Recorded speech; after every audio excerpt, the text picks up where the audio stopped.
Para este primer circuito se tenía una condición de que al momento en llegar a los 500 ohm en la resistencia RL, el diodo se polarizara. Para ello se utilizó un diodo Zener de 12 voltios con una corriente máxima de 76 miliamperios, una resistencia R2 de 1 kilo ohm y se obtuvo el voltaje VI a partir de la fórmula de prueba. Al sustituir los valores nos da un resultado de 36 volts. Una vez conociendo esto, podemos saber que a este punto el diodo se polarizará y entonces la resistencia RL tendrá el mismo voltaje ya que está en paralelo. Entonces los 500 corresponderían a la resistencia mínima y podemos sacar la corriente RL máxima, que sería dividir 12 entre 500 ohms, dándonos un resultado de 24 miliamperes. Podemos observar que esta condición sí se cumple. De los 500 ohms el diodo se polarizará, ya que lo vamos a simular. Se asignó una resistencia total en el potenciómetro de 3.7 de kilo ohms, dando en el porcentaje de 13.5 el valor de 500 ohms. Entonces, si movemos el potenciómetro al porcentaje de 13.5, debería encender, debería marcar aquí ya una corriente. Vemos que está en el 12, en el 13 aún no cumple, sino hasta el 14%, donde vemos que ya hay un flujo de corriente por el diodo. Ahora debemos de conocer si en la resistencia con valor de 3000 ohms no supera la corriente máxima del diodo, que serían los 76 miliamperes.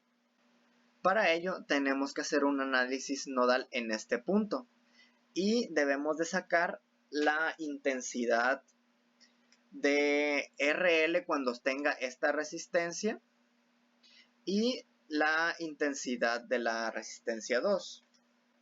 Para la resistencia R2 se utilizan los 36 voltios menos los 12 voltios que consume el diodo. Esto se dividirá a los 1000 ohms, obteniendo una corriente de 24 miliamperes.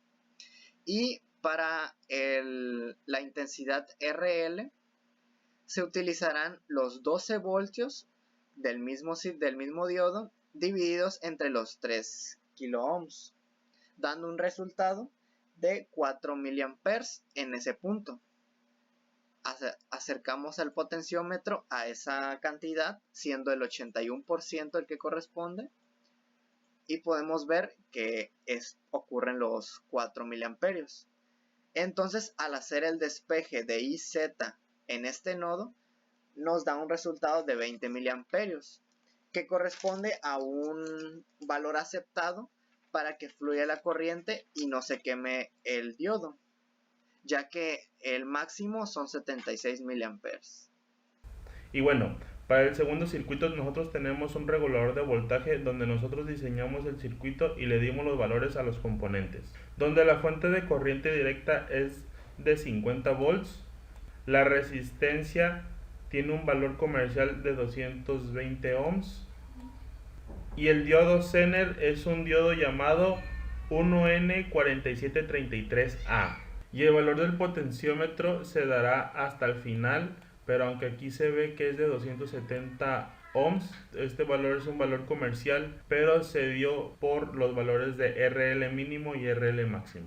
Este diodo Zener soporta una corriente máxima de 178 miliamperes y su voltaje es de 5.1 volts. Y al simularlo podemos observar que el diodo Zener no está polarizado hasta llegar a un valor mínimo de 9%. Cuando se llega a 9% ya se polariza. Aquí se puede ver cómo va disminuyendo poco a poco hasta llegar a 9. Aquí ya se polarizó, ya está circulando corriente alrededor del diodo Zener. Esta es la RL mínima que tiene este diodo Zener con estos valores de fuente y de resistencia. Y aquí podemos observar que este diodo Zener sí es de 5.1 o 5.2 volts. Con estos valores su resistencia máxima es de 74%, que equivale a 196.15 ohms en este porcentaje.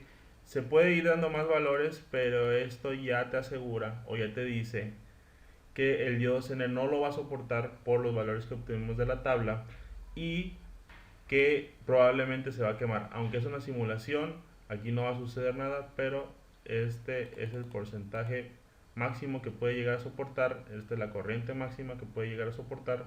Y aquí podemos observar cómo es que va fluyendo la corriente alrededor de todo el circuito y sus valores.